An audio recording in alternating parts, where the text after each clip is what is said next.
नमस्कार दोस्तों। RPSC second grade paper fest के लिए हम देख रहे थे राजनीति विज्ञान। क्लास नंबर आज हमारी रहेगी 27 और टॉपिक रहेगा भारत के राजनीतिक दल। दोस्तों बहुत ही इंपॉर्टेंट टॉपिक है मित्रों, और इससे आपको एग्जाम के अंदर क्वेश्चन भी मिल सकता है, इसलिए ध्यान से देखें। जो चीज आपके सिलेबस के अकॉर्डिंग जो इंपॉर्टेंट है मैं आपको यहां पर करवाने की प्रयास करूंगा। दोस्तों एक बार अंत तक मेरे साथ सभी साथी बने रहें, वीडियो को लाइक करें, शेयर करें, और जो नए साथी हैं वो चैनल को जरूर सब्सक्राइब करें। इसी के साथ जो नए साथी हैं पहली बार हमारे साथ जुड़े हैं उनको बता दूं, हिस्ट्री और राजनीति विज्ञान की है लगभग हमारी अंतिम क्लास है। अब जो कुछ भी बचा है वो हम बाद में करेंगे, नेक्स्ट हमारा सब्जेक्ट है वो शुरू करने जा रहे हैं दोस्तों। तो दोस्तों इन दोनों की आपको अगर क्लासेस चाहिए तो प्लेलिस्ट में मिल जाएगी, और साथ में पीडीएफ चाहिए तो कुचामन ऑनलाइन क्लासेज ऐप है उसको डाउनलोड करके आप वहां से प्राप्त कर सकते हैं। और जो भी मेरे साथी तैयारी कर रहे हैं उन सभी साथियों से बोल रहा हूं कि पीडीएफ के थ्रू अपने नोट्स बना लें, एग्जाम के समय बहुत फायदेमंद रहेंगे और बहुत ही अच्छे नोट्स आपको प्राप्त हो जाएंगे। दोस्तों तो चलते हैं दोस्तों क्लास की ओर। आज हम देखने वाले हैं भारत के राजनीतिक दल। दोस्तों वैसे हम राजस्थान से तैयारी कर रहे हैं तो राजस्थान के राजनीतिक दल भी हम अध्ययन करेंगे साथ में। चलते हैं मित्रों, एक एक चीज है उसको हम समझेंगे। लोकतंत्रीय शासन व्यवस्था में राजनीतिक दलों का महत्व है। इस शासन व्यवस्था के अंतर्गत केवल शासक दल का ही नहीं वरन विरोधी दल का भी महत्व होता है। समझिए मित्रों, अगर लोकतंत्र है हमारे यहां पे और एक ही दल है वो ही शासन करेगा, तो वो अगर कुछ गलत काम करे या संविधान के विरुद्ध काम करे तो उसको बताने का प्रयास कौन करेगा या उसका विरोध कौन करेगा। इसलिए शासक दल के साथ जो विरोधी दल है उसका भी महत्व होता है। दोस्तों अब देखिए मित्रों, बात करें हम राजनीतिक दलों की तो कुछ परिभाषाएं हैं जो दी है दोस्तों, वो देखिए। मैकाइवर के अनुसार, मैकाइवर ने क्या कथन किया था, देखिए, राजनीतिक दल एक ऐसा समुदाय है जो किसी ऐसे सिद्धांत अथवा ऐसी नीति के समर्थन के लिए संगठित हुआ हो जिसे वह वैधानिक साधनों से सरकार का आधार बनना चाहता हो। मतलब राजनीतिक दल एक समुदाय है जो सिद्धांत या नीतियों के समर्थन से नागरिकों का संगठन है, जो वैधानिक साधन, वैधानिक तरीकों, वैधानिक साधनों से सरकार का आधार बनना चाहता है या सरकार बनाना चाहता है। दोस्तों यह कहा था मैकाइवर ने। एडमंड ब्रक के अनुसार देखिए, राजनीतिक दल ऐसे लोगों का एक समूह होता है जो किसी ऐसे सिद्धांत के आधार पर जिस पर वे एकमत हो अपने सामूहिक प्रयत्नों द्वारा जनता के हित में काम करने के लिए एकता में बंधे होते हैं। एडमंड ब्रक ने कहा था कि राजनीतिक दल ऐसे लोगों का समूह होता है जो किसी सिद्धांत, किसी एक सिद्धांत या ऐसे सिद्धांतों को आधार लेकर जिस पर क्या है कि जो दल है वह सभी दल के सभी लोग हैं वो एकमत हो और उन सभी के सामूहिक प्रयत्नों के द्वारा वह जनता के हित में काम करने के लिए एकता में बंधे रहते हैं। दोस्तों तीसरी परिभाषा क्या कहती है, देखिए मित्रों, तीसरी परिभाषा गेटल के अनुसार राजनीतिक दल न्यून अधिक संगठित उन नागरिकों का समूह होता है जो राजनीतिक इकाई के रूप में कार्य करते हैं। गेटल ने कहा कि राजनीतिक दल है जो उन संगठित नागरिकों का समूह होता है जो राजनीतिक इकाई के रूप में कार्य करते हैं, जिनका उद्देश्य अपने मतदान बल के प्रयोग द्वारा सरकार पर नियंत्रण करना व अपनी सामान्य नीतियों को क्रियान्वित करना होता है। दोस्तों यह कहा था गेटल ने। अब नोट लगाकर क्या लिखा गया है, उपर्युक्त परिभाषाओं के आधार पर कहा जा सकता है कि राजनीतिक दल ऐसे लोगों का संगठन होता है जो सैद्धांतिक रूप से एकमत होते हैं। यानी कि राजनीतिक दल ऐसे लोगों का संगठन है जो सैद्धांतिक रूप से तो क्या है, एकमत यानी एक होते हैं तथा सामूहिक नेतृत्व से चुनावों के माध्यम से सत्ता प्राप्त करने का प्रयास करते हैं। सभी लोग मिलकर चुनावों के माध्यम से सरकार बनाना या सत्ता को प्राप्त करना उनका उद्देश्य होता है। दोस्तों यह थी राजनीतिक व्यवस्था की परिभाषाएं और क्या उन परिभाषाओं से निष्कर्ष निकलता है। दोस्तों बात करते हैं दोस्तों विश्व की, तो विश्व के अंदर विश्व में 3 तरह की दलीय व्यवस्था है। एक दलीय व्यवस्था या एक दलीय प्रणाली, द्विदलीय प्रणाली और बहुदलीय प्रणाली। एक दलीय रूस, चीन आदि साम्यवादी देशों के, जो भी साम्यवादी देश है वहां पर आपको एक दलीय व्यवस्था मिलेगी। द्विदलीय ब्रिटेन और अमेरिका के अंदर द्विदलीय प्रणाली है, और बहुदलीय भारत, फ्रांस, स्विट्जरलैंड आदि देशों में आपको बहुदलीय, बहुत सारे दलों की व्यवस्था देखने को मिलेगी। अब एक एक चीज के बारे में पढ़ते हैं। सबसे पहले हमारे सामने आ रहा है एक दलीय प्रणाली। एक दलीय प्रणाली, देखिए एक दलीय प्रणाली ऐसी राजनीतिक व्यवस्था को कहते हैं जिसमें शासन का सूत्र एक ही राजनीतिक दल के हाथ में रहे। मतलब एक दलीय जो प्रणाली है उसके अंदर जो शासन व्यवस्था है, जो सरकार है, वो एक ही दल वो ही चलाता है, उसके ही चेंज जो परिवर्तित है लोग होते हैं, वहां पर दूसरे दल की सरकार नहीं बनती है। अगर आप चीन और रूस की बात करें तो आपको यह दल यानी यह व्यवस्था वहां पर देखने को मिलेगी। दोस्तों बात करते हैं नेक्स्ट यानी दूसरी है द्विदलीय प्रणाली की। द्विदलीय प्रणाली का अर्थ यह है कि देश में 2 बड़े दल होते हैं। द्विदलीय प्रणाली मतलब जो देश है उसके अंदर 2 ही दल होंगे, जिनमें से एक सरकार बनाता है, दूसरा विरोधी दल के रूप में कार्य करता है। अगर एक ने सरकार बना ली तो दूसरा विरोधी है, अगली बार जो विरोधी है वो सरकार बना लेगा, अगर तो जो सरकार में था वो क्या करेगा, विरोधी पक्ष में रहेगा।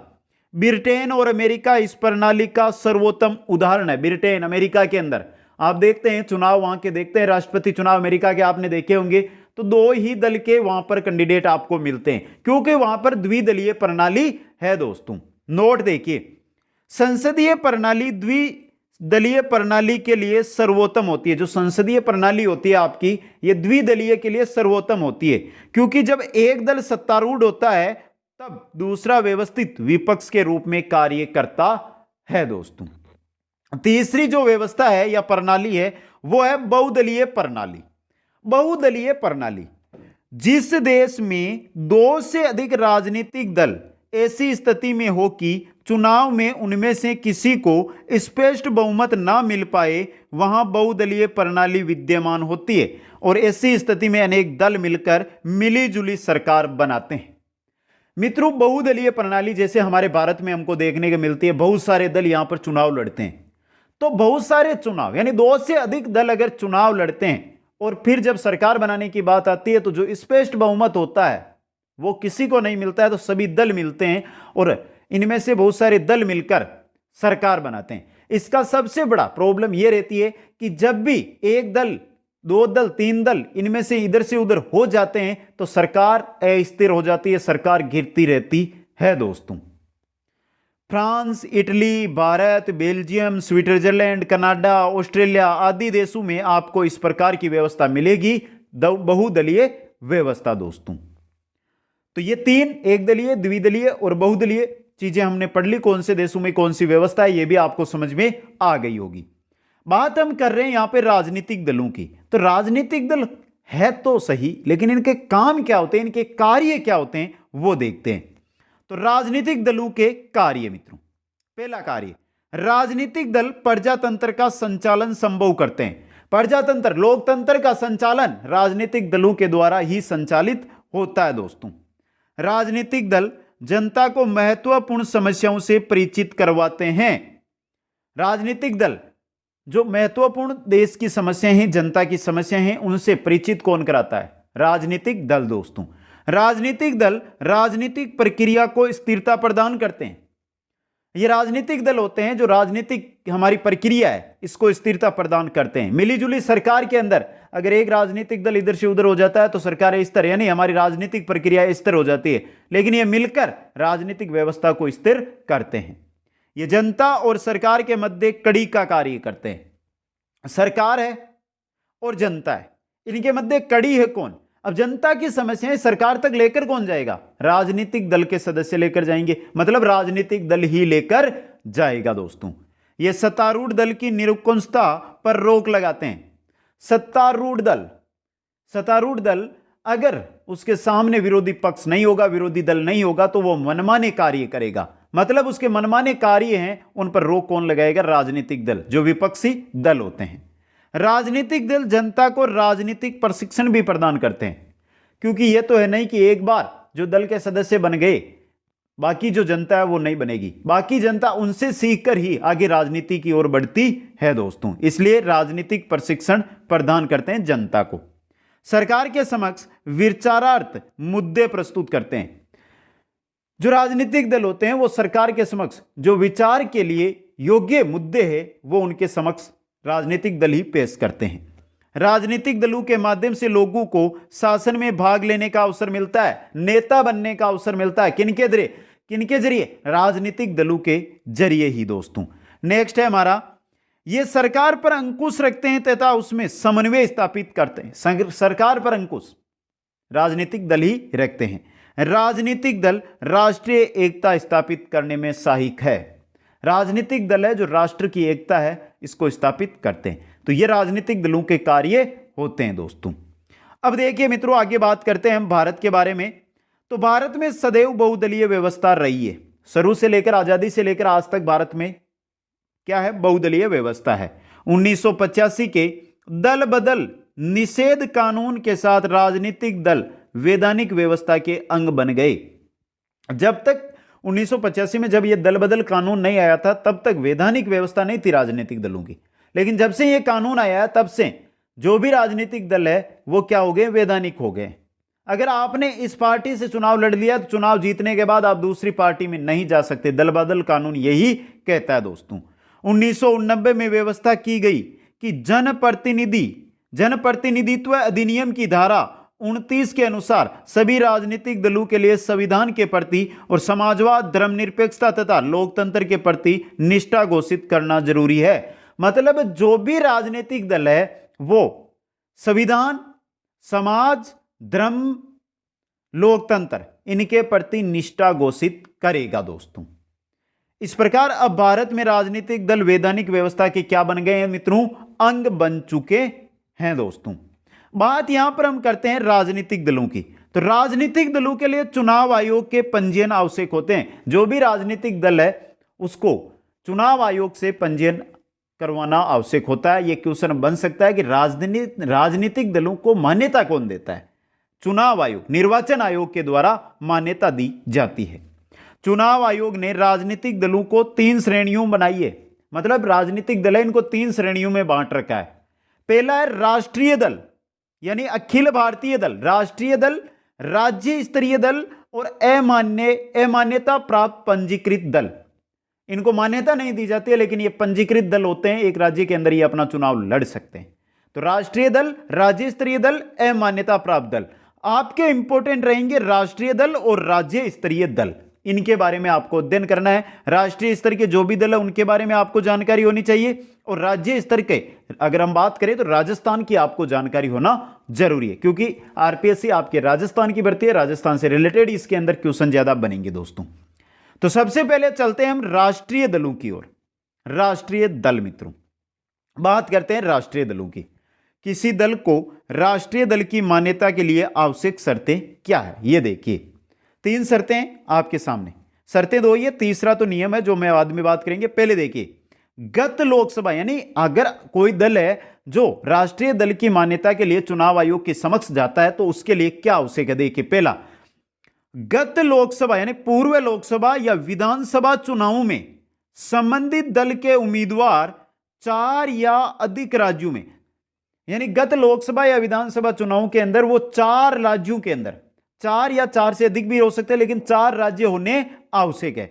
4 राज्यों में से प्रत्येक के अंदर, चारों के चारों राज्यों के अंदर, अगर 5 है 6 वो बात छोड़ो, आप मिनिमम बात कर रहे हैं कि 4 राज्य, 4 राज्यों के अंदर जो प्रयुक्त वैध मत है, जो वहां पर प्रयुक्त वैध मत पड़े हैं उनके कम से कम 6% प्राप्त करें। मतलब कि 4 राज्यों के अंदर उस राजनीतिक दल को प्रत्येक राज्य के अंदर वैध मतों का 6%, कम से कम 6% मत प्राप्त होने चाहिए तथा इनमें से किसी एक राज्य या राज्यों से उसको कम से कम 4 सदस्य लोकसभा के लिए निर्वाचित हो। उसको 6% मत वाली बात आपको समझ में आ गई। लेकिन या तो एक राज्य से या चारों राज्यों से क्या होने चाहिए, 4 सदस्य लोकसभा में निर्वाचित होकर जाने चाहिए। पहली मान आपके बाध्यता यह है, यह शर्त है दोस्तों। दूसरी देखिए, गत आम चुनाव में वह दल लोकसभा की कुल सदस्य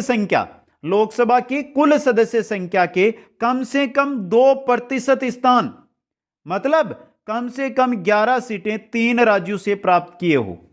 3 राज्यों से, 4 राज्यों की बात यहां पे नहीं है, 3 राज्यों से अगर वो 11 सीटें लोकसभा में जीत कर जाता है तो वो राजनीतिक दल बनने के मान्य है। 6% वोट 4 राज्यों में, प्रत्येक राज्य से 6% वोट, किसी एक राज्य या राज्यों से, 2 राज्य 3 राज्यों से भी 4-4 सीटें प्राप्त कर सकता है दोस्तों।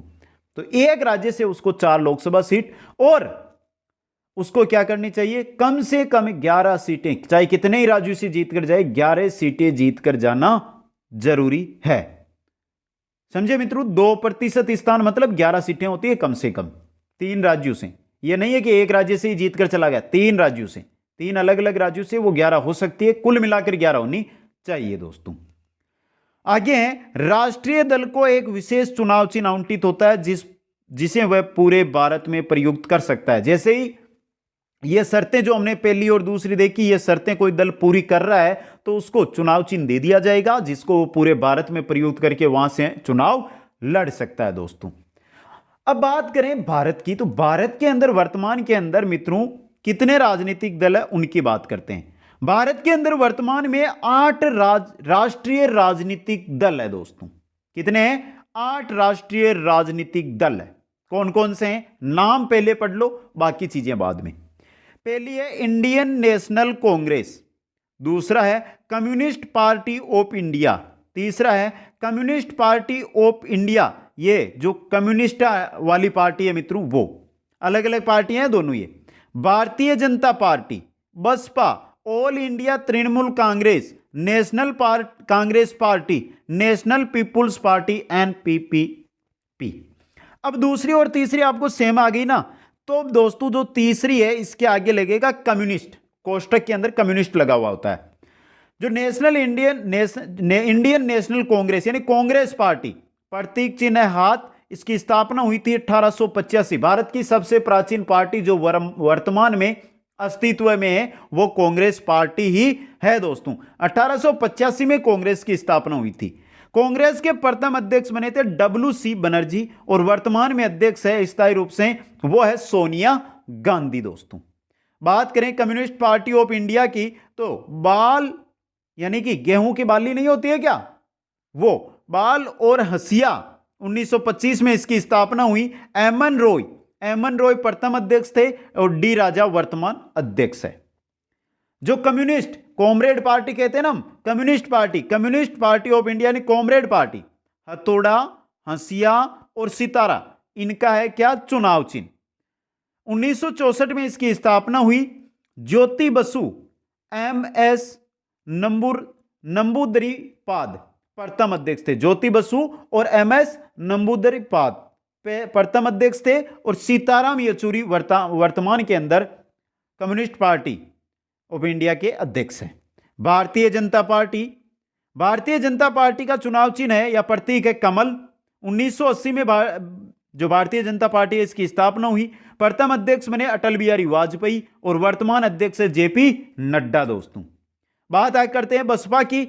बसपा का प्रतीक है हाथी। 1984 में बसपा की स्थापना हुई। प्रथम अध्यक्ष बने थे काशीराम, और वर्तमान में अध्यक्ष है मायावती दोस्तों। छठवीं पार्टी है ऑल इंडिया तृणमूल कांग्रेस, पुष्प व तृण। इसके क्या है मित्रों, जो है प्रतीक चिन्ह है पुष्प व तृण। 1988 में इसकी स्थापना हुई। ममता बनर्जी इसकी प्रथम अध्यक्ष, और वर्तमान में भी ममता बनर्जी ही इसकी अध्यक्ष है दोस्तों। वर्तमान की बात की जाए तो ममता बनर्जी ऑल इंडिया तृणमूल कांग्रेस के साथ पश्चिम बंगाल में सरकार बनाती है, और महिला मुख्यमंत्री पूरे भारत के अंदर एकमात्र महिला मुख्यमंत्री वर्तमान में है, वो ममता बनर्जी ही है दोस्तों। नेशनल कांग्रेस पार्टी जिसका प्रतीक है घड़ी, 1999 में स्थापना हुई। शरद पवार प्रथम अध्यक्ष, और वर्तमान में भी शरद पवार ही इसके अध्यक्ष है दोस्तों।